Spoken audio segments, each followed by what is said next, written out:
ನಮಸ್ಕಾರ. G S T act ಸಂಬಂಧಪಟ್ಟಂತೆ ಇದು 3ನೇ ಸ್ಕಿಟ್ ನಾನು ಮಾಡ್ತಾ ಇರೋದು. ಈಗಾಗಲೇ 2 ಸ್ಕಿಟ್ಗಳನ್ನು ನಾನು ಮಾಡಿದ್ದೀನಿ. ಸೊ ಈ ಸ್ಕಿಟ್ಟಲ್ಲಿ ನಾನು ಬ್ರೀಫಾಗಿ 10 ನಿಮಿಷದಲ್ಲಿ ನಾನು AS-7010 ನೋಟಿಸ್ ಬಗ್ಗೆ ಹೇಳ್ತೀನಿ. ಇನ್ನೂ ಟೈಮ್ ಇದ್ದರೆ ಮುಂದೆ ಇನ್ನೊಂದು ಕಾನ್ಸೆಪ್ಟನ್ನು ಹೇಳ್ತೀನಿ. ನೋಡಿ, AS-7010 ಅಸೆಸ್ಮೆಂಟ್ 10 ನೋಟಿಸಪ್ಪ ಅಂತಂದರೆ, ಟ್ಯಾಕ್ಸ್ ಪೇಯರು ಗೌರ್ಮೆಂಟಿಗೆ ಲಯಬಿಲಿಟಿ ಟ್ಯಾಕ್ಸ್ ಡ್ಯೂ ಇತ್ತು, ಗೌರ್ಮೆಂಟಿಗೆ ಟ್ಯಾಕ್ಸ್ ಕಟ್ಟೋದಿತ್ತು ಅಂತಂದರೆ ಆತ AS-7010 ನೋಟಿಸ್ಗೆ ಕೊಡೋದಕ್ಕೆ ಈಸ್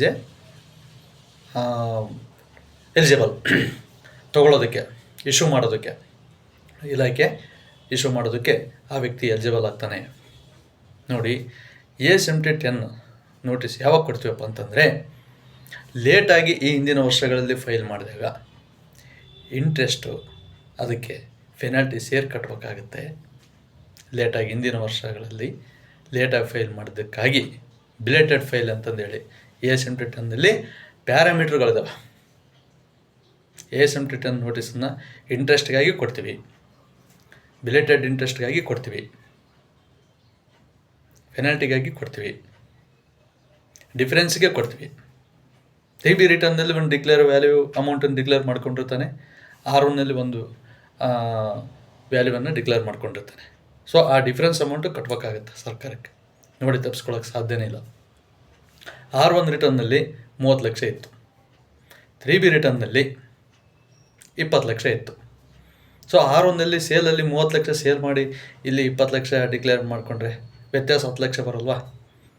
ಆವಾಗ ಟ್ಯಾಕ್ಸ್ ಇಂಟ್ರೆಸ್ಟ್ ಪೆನಾಲ್ಟಿ ಕಟ್ಟಬೇಕಾಗತ್ತೆ. ಇನ್ ಕೇಸ್ R1ನಲ್ಲಿ 20 ಲಕ್ಷ ಇತ್ತು, 3Bನಲ್ಲಿ 30 ಲಕ್ಷ ಇತ್ತು, ಕಟ್ಟೋದು ಬರೋಂಗಿಲ್ಲ. ಯಾಕಂದರೆ ಇಲ್ಲಿ ಡಿಕ್ಲೇರ್ ಮಾಡ್ಕೊಂಡಿರ್ತಕ್ಕಂಥ 3Bನಲ್ಲೇ ವ್ಯಾಲ್ಯೂ ಜಾಸ್ತಿ ಇದೆ. ಆವಾಗ ತೆರಿಗೆ ಕಟ್ಟೋದು ಬರೋಂಗಿಲ್ಲ. ಸೊ ಈ ಥರ ವ್ಯತ್ಯಾಸಗಳನ್ನು GSTR 2A ಮತ್ತು 3Bಗೂ, GSTR 1 ಮತ್ತು 3Bಗೂ, GSTR 1 ಮತ್ತು GSTR 2Aಗೂ, TDS ಕೇಸ್ಗಳಲ್ಲಿ R7 ಮತ್ತು ಇನ್ನಿತರ ನಮೂನೆಗಳಿಗೂ ವ್ಯತ್ಯಾಸ ಬಂದಲ್ಲಿ ಆ ವ್ಯತ್ಯಾಸದ ಮೊತ್ತವನ್ನು ಸರ್ಕಾರಕ್ಕೆ ಕಟ್ಟಲೇಬೇಕು, ತಪ್ಪಿಸ್ಕೊಳ್ಳೋಕೆ ಸಾಧ್ಯನೇ ಇಲ್ಲ. ಇಂಥ ಸಂದರ್ಭಗಳಲ್ಲಿ ನಾವು AS-7010 ನೋಟಿಸನ್ನು ಮಾಡ್ತೀವಿ. ಸೊ ಪ್ರೈಮರಿಯಾಗಿ AS-7010 ನೋಟಿಸನ್ನು ಇಶ್ಯೂ ಮಾಡಿದ ನಂತರ ಸುಮಾರು 15 ದಿನಗಳ ನಂತರ AS-7010 ನೋಟಿಸು ಇಶ್ಯೂ ಆದ ನಿಗದಿತ ಅವಧಿಯೊಳಗೆ ಡಿಪೆಂಡ್ ಅಪಾನ್ DDO ಮೇಲೇ ಇರುತ್ತೆ. ಅಂತಿಮ ನಿರ್ಧಾರ DDOನೇ ಮಾಡಬೇಕಾಗಿರ್ತಕ್ಕಂಥದ್ದು. ಹಾಗೆ AS-7010 ನೋಟಿಸ್ ಇಶ್ಯೂ ಆದ ನಂತರ AS-7011ನಲ್ಲಿ ಟ್ಯಾಕ್ಸ್ ಪೇಯರ್ ರಿಪ್ಲೈ ಕೊಡಬೇಕಾಗುತ್ತೆ ನಿಗದಿತ ಅವಧಿಯೊಳಗೆ. ಇನ್ ಕೇಸ್ ರಿಪ್ಲೈ ಕೊಡಲಿಲ್ಲ ನಿಗದಿತ ಅವಧಿಯೊಳಗೆ ಅಂತ ಹೇಳಿದ್ರೆ, ಅಂದರೆ ನೋಟಿಸ್ ಇಶ್ಯೂ ಮಾಡಿದ ವ್ಯಾಲ್ಯೂವನ್ನು ಕಟ್ಟಲಿಲ್ಲ ಅಂತಂದರೆ, ತೆರಿಗೆಯನ್ನು ಸರ್ಕಾರಕ್ಕೆ ಕಟ್ಟಲಿಲ್ಲ ಅಂತಂದರೆ, ಆವಾಗ ಇಲಾಖೆ ಏನು ಮಾಡುತ್ತೆ,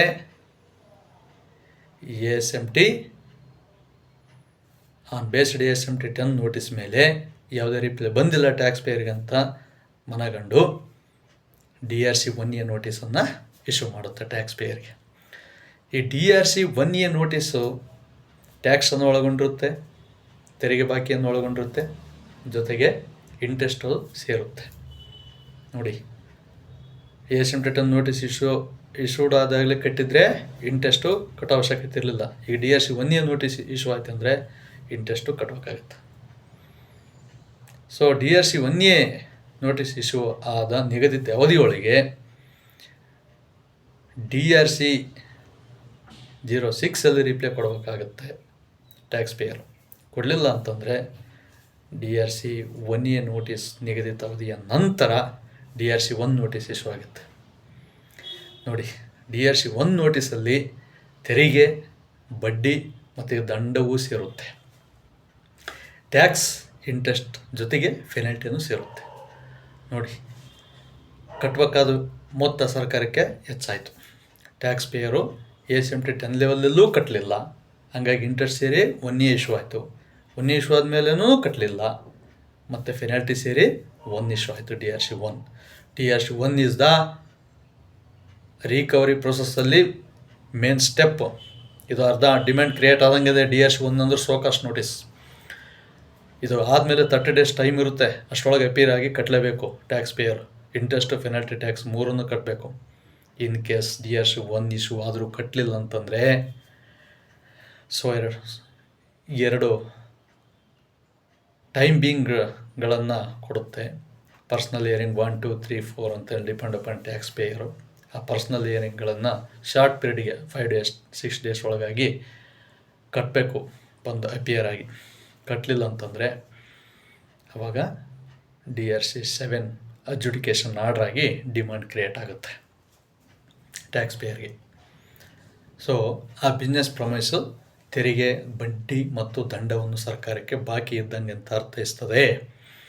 ಅಡ್ಜುಡಿಕೇಷನ್ ಆರ್ಡರ್ DRC 07 ಆದ ನಂತರ 3 ತಿಂಗಳೊಳಗಾಗಿ ಟ್ಯಾಕ್ಸ್ ಪೇಯರ್ ಕಟ್ಟಲೇಬೇಕು ಸರ್ಕಾರಕ್ಕೆ.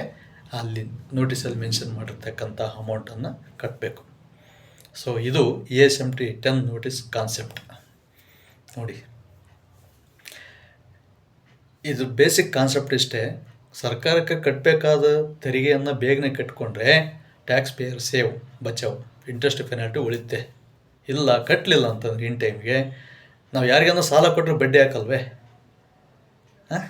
ಅದೇ ಥರ ಇದು ಸರ್ಕಾರಕ್ಕೆ ಕಟ್ಟಬೇಕಾಗಿರ್ತಕ್ಕಂಥ ತೆರಿಗೆ ಸರ್ಕಾರಕ್ಕೆ ಬಾಕಿ ಇದೆ ಅಂತ ಅರ್ಥ.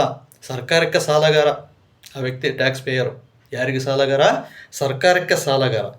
ಸರ್ಕಾರಕ್ಕೆ ಸಾಲಗಾರ ಆದಮೇಲೆ ಕೋಟಿ ಕೋಟಿ ಜನರಿಗೆ ಯೋಜನೆಗಳನ್ನು ಮಾಡಿ ಹಣ ರಿಲೀಸ್ ಮಾಡ್ತಕ್ಕಂಥ ಸರ್ಕಾರ ತನ್ನ ಸಾಲಗಾರರನ್ನು ಸುಮ್ಮನೆ ಬಿಡ್ತದ?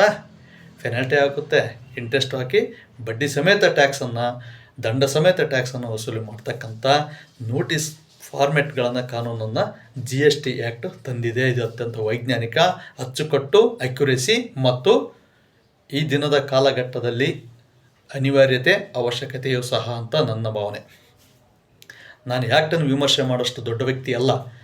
ನೋಟಿಸ್ ಪ್ರೋಸೆಸ್ ಹೆಂಗಿರ್ತದೆ, ನಾನು ಕನ್ನಡದಲ್ಲಿ ಇದನ್ನು ಪ್ರೆಸೆಂಟೇಷನ್ ಮಾಡೋ ಉದ್ದೇಶ, ಬಹುಜನ ನಮ್ಮ ಭಾಗದ, ಉತ್ತರ ಕರ್ನಾಟಕದ ಭಾಗದ ವ್ಯಕ್ತಿಗಳು, ನನ್ನ ಫ್ರೆಂಡ್ಸು ಕೇಳ್ತಿರ್ತಾರೆ, ಬಿಸ್ನೆಸ್ ಎಲ್ಲ ಮಾಡ್ತಾಯಿದ್ದಾರೆ, 23 ಲಕ್ಷ ಟರ್ನ್ ಓವರಲ್ಲಿ ಒಂದು ವ್ಯಾಪಾರವನ್ನು ಫುಡ್ಡು ಜೊತೆಗೆ ಮೆಡಿಕಲ್ ಸಂಬಂಧಪಟ್ಟಂತೆ ವ್ಯಾಪಾರ ಮಾಡ್ತಾಯಿದ್ದಾರೆ. ಇದು ನಂದು ಹಂಗಾಗಿದೆ, ನಂದು ಹಿಂಗಾಗಿದೆ, ನಂದು ಅಷ್ಟು ಅಮೌಂಟ್ ಅಲ್ಲಿ ಹೋಗಿದೆ, ಹಿಂಗೆ ಹೋಗಿದೆ, ನನ್ನ ಊರಿಗೆ ಹೋದಾಗ ಕೇಳ್ತಾರೆ.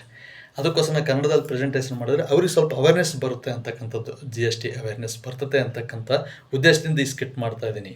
ಸ್ಪಷ್ಟವಾಗಿ ನನ್ನ ಧ್ವನಿ ಕೇಳಿಸೋದಕ್ಕೆ ಇಯರ್ಬಡ್ಸ್ ಮತ್ತು ಇಯರ್ಫೋನ್ಗಳನ್ನು ಬಳಸಿ ಅಂತ ಹೇಳ್ತಾ ನಾನು ಈ ಪ್ರೆಸೆಂಟೇಷನ್ ಸ್ಕಿಟ್ಟನ್ನು ಮಾಡಿದೆ. ಈ ಸ್ಕಿಟ್ 7 ನಿಮಿಷ ಆಯಿತು. ಹಾಗಾಗಿ ಸರ್ಕಾರ ತನ್ನ ಸಾಲಗಾರನನ್ನು ಯಾವತ್ತೂ ಬಿಡಲ್ಲ. ಆ ರೀತಿಯಲ್ಲಿ ಆ ಟ್ಯಾಕ್ಸ್ ಪೇಯರು ಟ್ಯಾಕ್ಸ್ ಕಟ್ಟಲಿಲ್ಲ ಸರ್ಕಾರಕ್ಕೆ ಅಂತಂದರೆ ಸರ್ಕಾರಕ್ಕೆ ಸಾಲಗಾರ ಇದ್ದಂಗೆ, ಸರ್ಕಾರದಿಂದ ಸಾಲ ತಗೊಂಡಂಗೆ. ಸೊ ತಾನು ಸರ್ಕಾರ ಕೊಟ್ಟಂತಕ್ಕಂಥ ಸಾಲಕ್ಕೆ ಬಡ್ಡಿ ಸಮೇತ, ದಂಡ ಸಮೇತ ಟ್ಯಾಕ್ಸ್ ಪೇಯರ್ನಿಂದ ವಸೂಲಿ ಮಾಡುತ್ತೆ.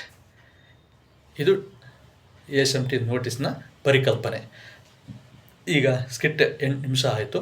ಬ್ರೀಫಾಗಿ ನಾನಿದು ASMT 10 ನೋಟಿಸ್ ಬಗ್ಗೆ ಹೇಳಿದೆ. ಹಿಂದಿನ ಸ್ಕಿಟ್ಗಳಲ್ಲಿ 3 ನೋಟಿಸ್ ಬಗ್ಗೆ ಹೇಳಿದೆ. ನೆಕ್ಸ್ಟ್ ಸ್ಕಿಟ್ಟಲ್ಲಿ ಇನ್ನೊಂದು ಕಾನ್ಸೆಪ್ಟನ್ನು ತಗೊಂಡು ಡಿಸ್ಕಸ್ ಮಾಡ್ತೀನಿ ಅಂತ ಹೇಳ್ತಾ ಇಲ್ಲಿಗೆ ಈ ಕಾನ್ಸೆಪ್ಟನ್ನು ಮುಗಿಸ್ತೀನಿ. ನಮಸ್ಕಾರ.